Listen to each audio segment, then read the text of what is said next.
picture of the reception area in my clinic. Trong hình là cái clinic của tôi ở Singapore.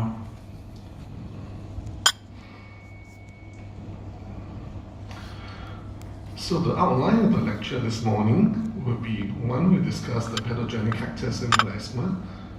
Two, the recent studies have shown that there's definitely increased melanin in epidermal layers in almost all cases of melasma. And three, we're going to talk a bit about pendulous melanocytes and how it affects melasma. And four, how to manage the vascular components of melasma. And five, managing basement membrane and dermal components of melasma. And conclusion, right? Thì bài nói của tôi hôm nay có 6 phần. Đầu tiên là về nám, cái thứ hai là về những cái tăng sắc tố trong lớp thượng bì, cái thứ ba là về những cái pendulous melanocyte, có nghĩa là những cái tế bào melanocyte nó bị trồi vào thượng bì, thứ tư là về những cái thay đổi mạch máu trong melasma, và thứ năm là về điều trị lớp màng đáy và cấu trúc da, cuối cùng là phần kết luận. So when we look at the current research regarding melasma, if you look at historical findings of melasma, we now understand that at the corneal layer, that is, in cases of melasma, we have a barrier dysfunction problem.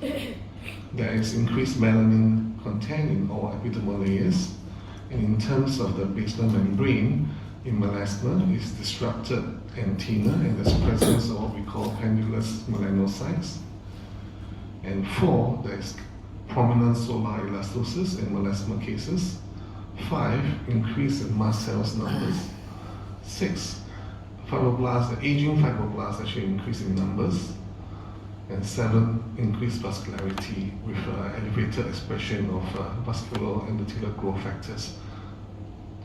Thì thay đổi mô học ở trong nám thì có 7 cái thay đổi chính. Thứ nhất là về lớp sừng, có tổn thương cái hàng rào lớp sừng. Thứ hai là có sự tăng sản xuất của melanin ở trong tất cả các lớp của thượng bì. Thứ ba là có sự thay đổi về màng đáy, là làm tổn thương màng đáy và màng đáy trở nên mỏng hơn, đồng thời có sự trồi của các melanocyte vào trong lớp bì.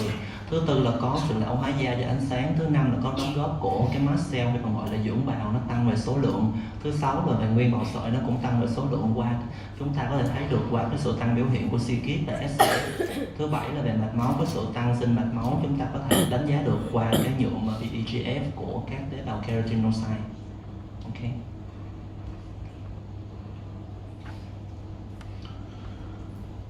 So, in the past, when we used to treat melasma, what we're actually treating is to treat increased melanin in all the epidermal layers. And the mainstay of treatment in the past has always been what we call laser toning using a Q-switch laser at low fluence. Right? Now, I want to introduce the concept of how we can incorporate laser toning with the addition of a dual yellow vascular laser in the treatment of melasma. Right? Điều trị melasma thì chúng ta thấy là sự tăng melanin ở trong tất cả các lớp của thượng bì, và thường là chúng ta sử dụng laser toning để trong điều trị nám. Thì bây giờ chúng ta sẽ đánh giá và kết hợp thêm với sử dụng là laser vàng xung đôi trong điều trị mạch máu.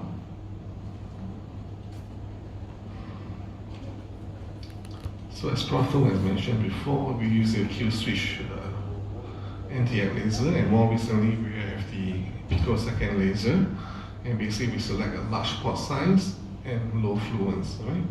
And we do multiple passes until there is a clinical endpoint of mild erythema. Thì cái này là cái thông số của laser toning thì mọi người đều biết, thì đó là laser Q-switch 1064 với spot size lớn và mức năng lượng nhỏ. Chúng ta sẽ đi nhiều pass với cái endpoint cuối cùng là hồng mang nhẹ. This has been mentioned before by Prof. Thong. And basically you want to have a top head profile, and choosing a beam diameter, you want a larger beam diameter with a low fluence. Thì dùng laser toning thì chúng ta sẽ chọn cái đường kính lớn để mà cái mức năng lượng nhỏ. So here, these are photographs courtesy of Dr. Cho from Korea. So here's very nice slides regarding combination of laser toning with the dual yellow laser, and this is the baseline photo of the patient, and the normal photography and UV light, and this is the baseline. Đây là hình ảnh trước khi điều trị của bệnh nhân chụp dưới ánh sáng thường và ánh sáng điện tử ngoại. And this photograph shows the same patient with 4 sessions of laser toning and 1 session of yellow laser at 1 month. So basically he's doing it at almost every week. Đây là hình ảnh sau 1 tháng điều trị với laser toning và laser yellow vàng. So here you can see a more obvious improvement at 4 months after 11 sessions of laser toning and 3 sessions of the dual yellow laser. Đây là 4 tháng sau điều trị với 11 lần điều trị với laser toning và 3 lần điều trị với laser vàng. And here, at 30 months post baseline, 30 sessions of toning and 8 sessions of yellow, you can see that the melasma has improved by at least about 80 to 90%, but there is still a bit of it left, alright? Đây là hình ảnh sau 30 tháng điều trị với 30 liệu trình laser toning và 8 lần điều trị laser vàng thì mọi người có thể thấy là cái melasma nó đã được cải thiện khoảng 80 đến 90%. That's because we do laser toning and yellow, it's unable to address the problem of the basement membrane, and it doesn't address some of the dermal components as well, alright? Bởi vì laser vàng thì nó có thể điều trị luôn cả cái vấn đề và tổn thương màng đáy của trong nám má.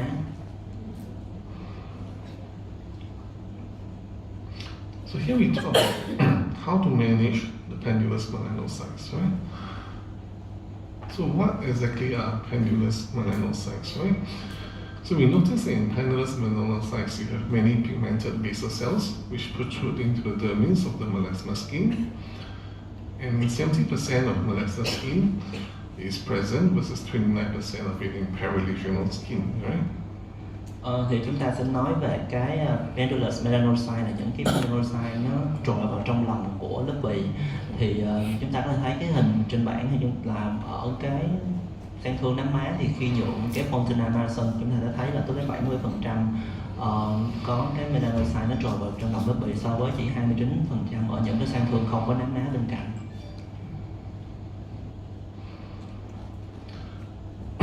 So what exactly are pendulous melanocytes? Are they activated melanocytes?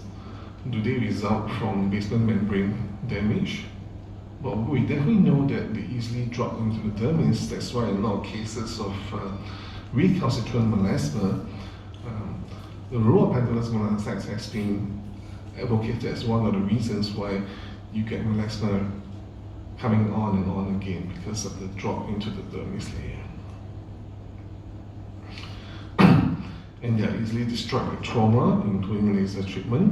And when they are destroyed, the pendulous melanocytes basically leave a heavy pigmentation in the dermis, which becomes difficult to treat. Alright? That's why when we do the Q-switch laser toning, we always advocate low fluence, high spot size, so that you do not create too much damage. Thì đây là một vài cái vấn đề về cái melanocyte ở trong trồi vào trong lòng thượng bì.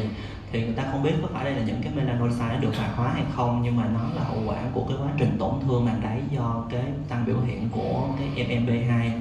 Và những cái tế bào, những cái melanocyte này thì nó rớt vào trong thượng bì và nó rất là dễ bị tổn thương, nhất là đối với sau khi điều trị laser. Và khi nó bị tổn thương á, thì những cái melanocyte này nó sẽ để lại cái sắc tố ở trong thượng bì và nó làm cho cái nám nó trở nên nặng hơn. Đó là lý do vì sao chúng ta phải chọn cái laser toning với mức năng lượng thấp để mà không làm tổn thương những cái melanocyte này.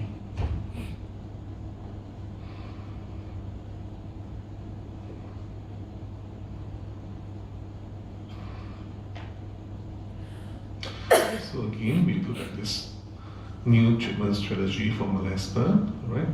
So we need to, besides eliminating the epidermal melanin, we need to look at how we can improve the basement membrane through basement membrane remodeling or tightening, and we also need to look at the dermal component by looking at the anti-androgen effect as well as dermal remodeling. Thì đây là các bước tiếp cận mới trong điều trị nám má. Chúng ta sẽ tiếp cận đầu tiên là chúng ta sẽ điều trị ở lớp sừng. Tiếp theo là chúng ta sẽ điều trị ở lớp màng đáy bằng cách là làm tăng cái độ săn chắc của cái màng đáy. Tiếp theo là chúng ta điều trị những thành phần ở trong lớp bì và đặc biệt chú ý với cái phần là điều trị tân sinh mạch máu trong lớp bì.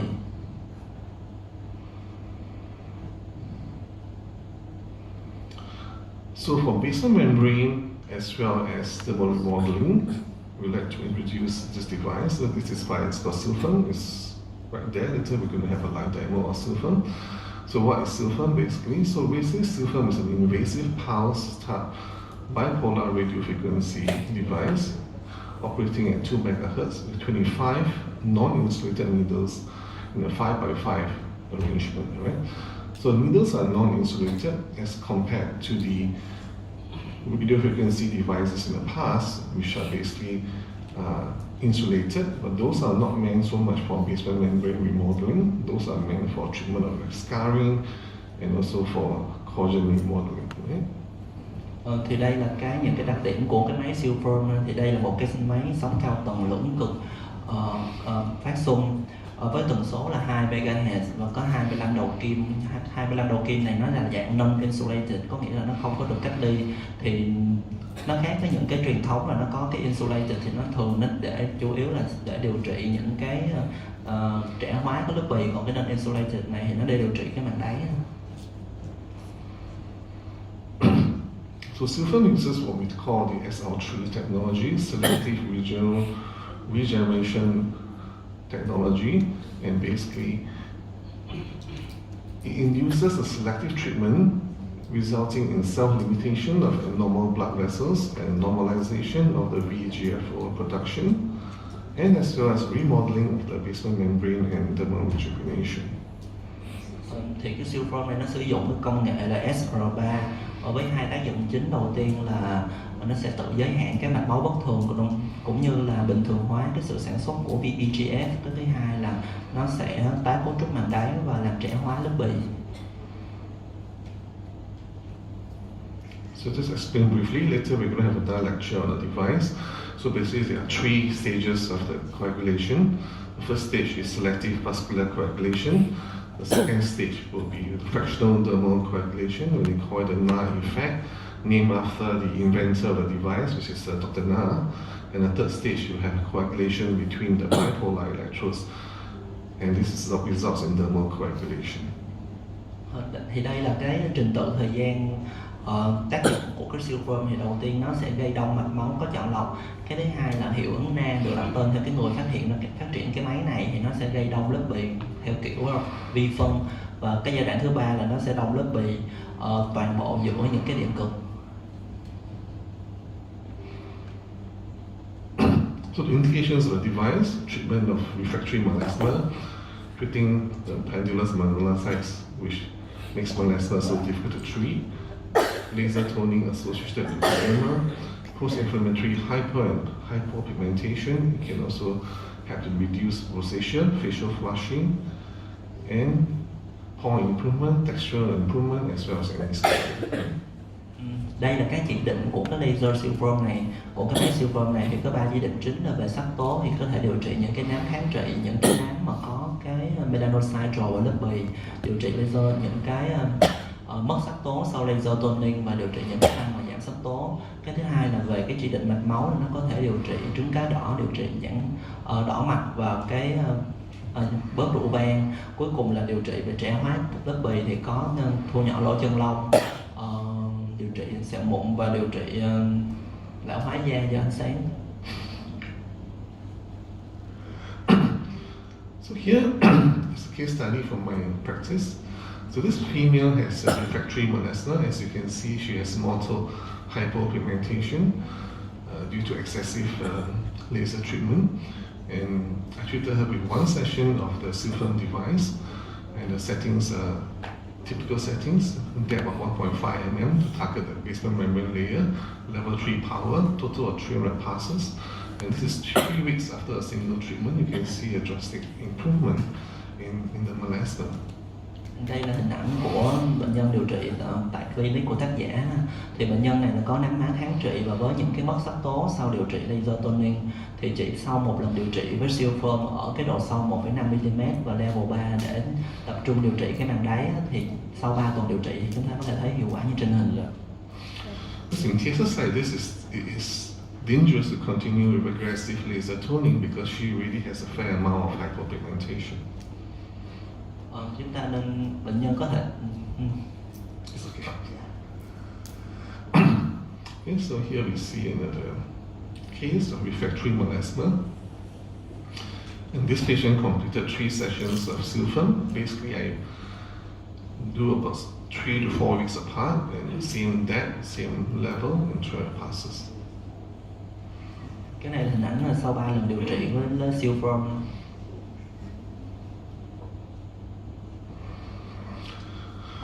So now we touch on melasma and microvasculature, or increased vascularity in melasma.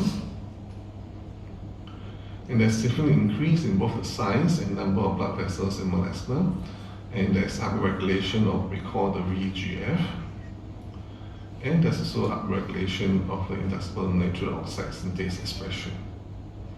Thì đây là cái cơ chế mạch máu trong nám má, thì có sự tăng sinh các mạch máu trong sang thương nám, cả về số lượng cũng như về kích thước, do sự tăng biểu hiện của VEGF là cái yếu tố tăng trưởng nội mô mạch máu, đồng thời có sự tăng biểu hiện của cái INOS. So this is an article that was published some time back. We talk about the vascular characteristics of melasma, and this is nowadays been well proven that in treatment of melasma we need to address the vascular component as well. Thì đây là bài báo nói về những cái đặc điểm về mạch máu trong melasma, và ngày nay người ta đã xem nó là một cái việc cần phải lưu ý đến khi mà điều trị cái nám má.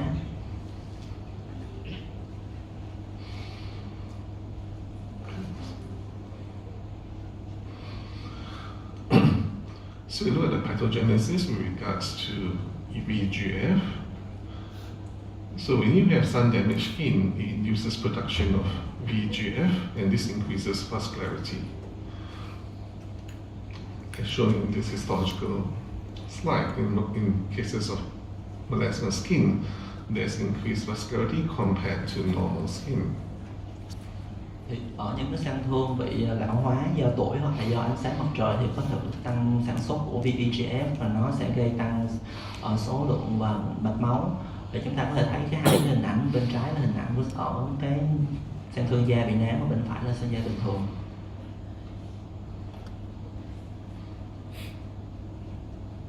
Again, you look at non-lesional skin and the lesional skin, there is increased expression of VEGF.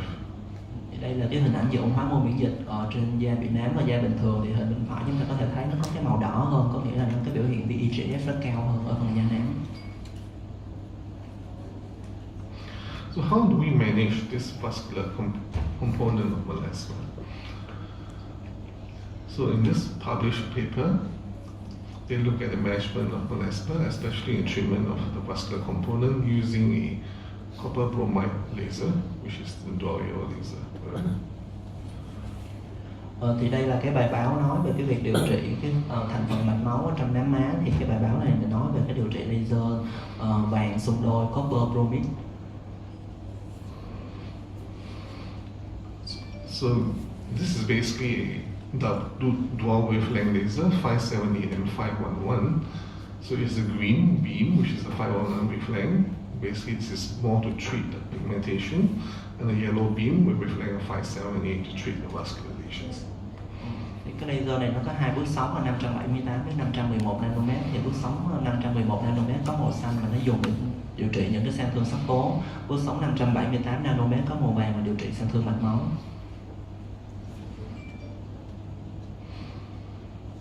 So the 578 wavelength is extremely well absorbed by hemoglobin, as you can see in this graph. Thì cái bước sóng 578 nanomet sẽ được hấp thu tốt bởi hemoglobin. So what can the copper bromide laser do? Of course, it can treat melasma. It can also treat post-inflammatory hyperpigmentation. It's effective also for facial telangiectasia, effective for rosacea, and also for solar lenticles. Đây là các chỉ định của điều trị laser copper bromide là nám má, tăng sắc tố son viêm, giãn mạch trứng cá đỏ và đốm nâu. So what are suggested laser settings? So when I treat the patient with melasma for rejuvenation, I like to select the FEM mode, which is the fast edge micropulse mode. Later we'll elaborate later on the lecture on dull yellow, and a video spot size of 5 mm, continuous movement is about 5 passes, and the endpoint will be a very slight retina. Đây là các thông số đề nghị khi điều trị với laser copper chromic. Chúng ta sẽ có apply một cái gel ở trên cái bề mặt của laser và chọn cái mode là vàng và sử dụng cái siêu xung liên tục là FEM, spot size là 5 và chúng ta sẽ di chuyển liên tục với đi qua khoảng 2 đến 5 pass, và cái endpoint là cái hồng ban nhẹ. So basically, we want to target the angiogenetic component of the melasma, right, using the yellow. Thì chúng ta dùng cái laser này để điều trị cái phần mạch máu của trong nám má bằng cách là tập trung vào cái xen thương mạch máu. So here we see the slide showing melasma before treatment. The VEGF is stained yellow, and melasma after treatment is showing reduction of the VEGF, right? Thì đây là cái hình ảnh trước và sau điều trị nám má với laser vàng. Thì hình ảnh bên trái là có cái VEGF mình nó nhuộm cái màu vàng rất là rõ, nhưng mà sang bên phải thì sau khi điều trị thì VEGF nó không còn màu vàng nữa, chứng tỏ là có sự giảm của VEGF.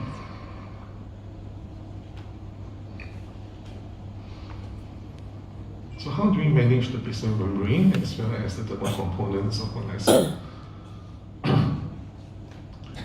So we now understand that in a lot of melasma cases we have damage in the basement membrane, right? Trong nám má thì chúng ta phải điều trị tới cái màng đáy nữa. And this damage in the basement membrane facilitates the fall or migration of active melanocytes and melanin into the dermis, which allows for the constant hyperpigmentation in melasma. Thì chính cái sự tổn thương màng đáy này nó làm cho cái melanocyte nó rớt vào trong thượng bì và dẫn đến cái sự tăng sắc tố liên tục ở trong nám má. Which explains why in the past, if we just use Q-switch lexatonin and the melasma improves, but then maybe 1 or 2 months later she comes back and the melasma becomes worse again. And one of the reasons could be because of the untreated basement membrane. Trong quá khứ thì khi chúng ta sử dụng laser toning thì chúng ta sẽ thấy bệnh nhân da, bệnh nhân sáng rất là nhanh, nhưng mà sau 2 tháng sau bệnh nhân quay lại thì cái tình trạng nám nó trở lại và nó còn nặng hơn. Thì cái đó là do cái laser toning nó không có điều trị được cái màng đáy.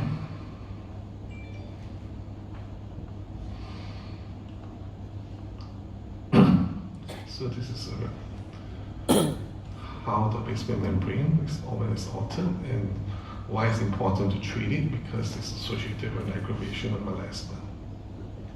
Thì đây là cái hình ảnh mô học chứng tỏ cái sự tổn thương của màng đáy sau khi điều trị laser toning.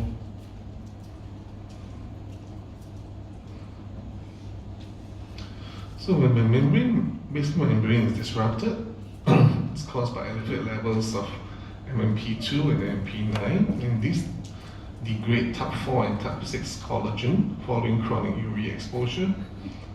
So back to this slide.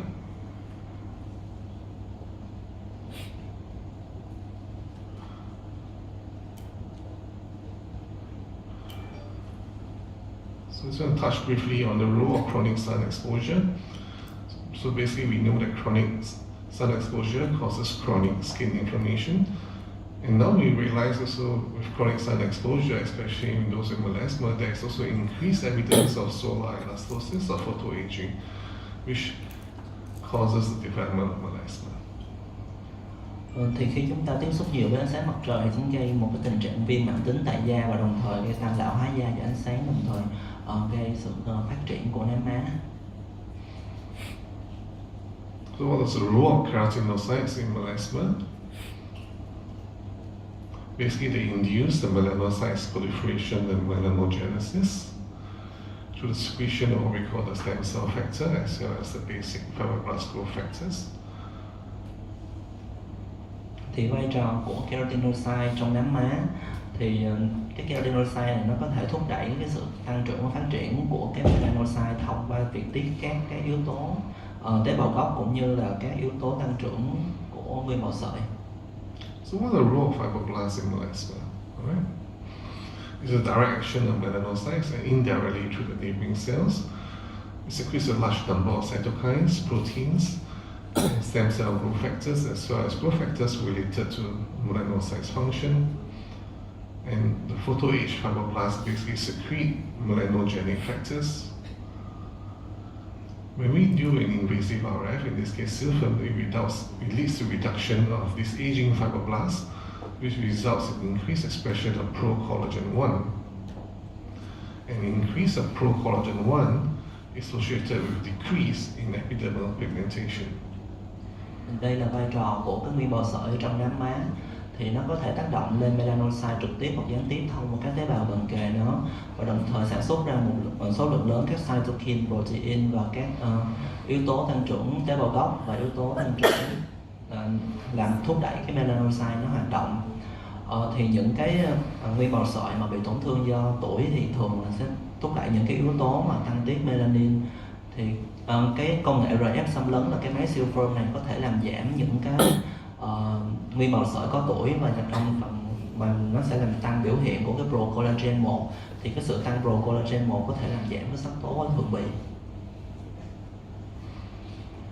So just to run through briefly the role of mast cells. Now we know that the mast cells basically induce a vascular proliferation and secretion of androgenic factors, including VEGF, growth factor 2, as well as transforming growth factor beta. And they also induce damage to the basement membrane. Vai trò của mast cell trong nám má nó sẽ làm tăng sinh mạch máu, cũng như là tăng tiết các cái yếu tố mà gây tân tạo mạch máu như là VEGF, fibroblast growth factor và các yếu tố tăng trưởng, yếu tố chuyển dạng. Đồng thời nó cũng có thể gây tổn thương của màng đáy. So just to touch briefly on the role of transaminase acid in melasma. So it interferes with the plasminogen binding to the keratinocytes, reduces the free arachidonic acid, which reduces the prostaglandin in the melanocytes, and prevents angiogenesis by the blocking action of plasmin, as well as reduces the VEGF and endothelial 1 factor, and inhibits the mast cells-induced basement membrane damage.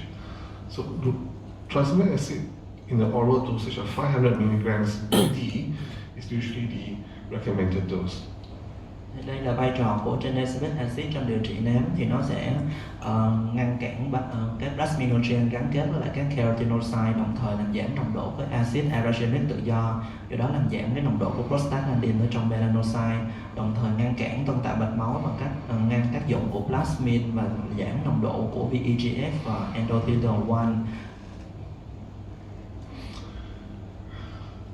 So just to recap, we need a new treatment strategy in the treatment of melasma by treating all the components of melasma, right? So this is the case study from my practice. And this is a 57-year-old Chinese female with refractory facial dyschromia plus melasma, and she did not respond to further treatment with lasers. So I started her with 3 sessions of Silphem, 1 session of pico laser toning, and 1 session of the XLP laser, which is a vascular laser. And here you can see quite a good improvement when we do a management strategy that targets all the different components of melasma. Thì tóm lại thì để điều trị nám thì chúng ta cần phải điều trị tất cả những cái thành phần của nám. Ở đây là hình ảnh minh họa của một bệnh nhân nữ 53 tuổi với một cái nám kháng trị. Thì bệnh nhân này đã được trải qua 3 liệu trình điều trị với Silphem, laser toning và XL5 laser là một cái laser mạch máu. Chúng ta có thấy cái hình ảnh của bệnh nhân sau khi điều trị.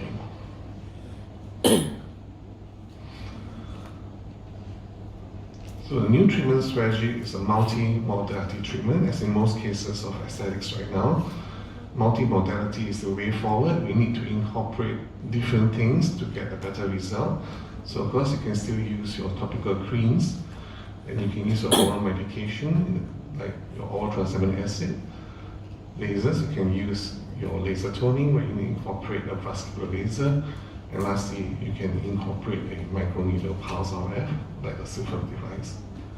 Thì để điều trị nám má, chúng ta cần phối hợp nhiều phương pháp điều trị khác nhau, như là sử dụng kem, sử dụng thuốc uống như là tranexamic acid, sử dụng laser, trong đó đặc biệt chú ý đến cái laser mạch máu, mà có thể kết hợp thêm với sử dụng cái RF siêu xung kim nhỏ. So I leave you with this picture of Singapore, and hopefully you can visit Singapore. And if you come to Singapore, you're welcome to visit my clinic. Thank you. các bạn bệnh để cho mọi người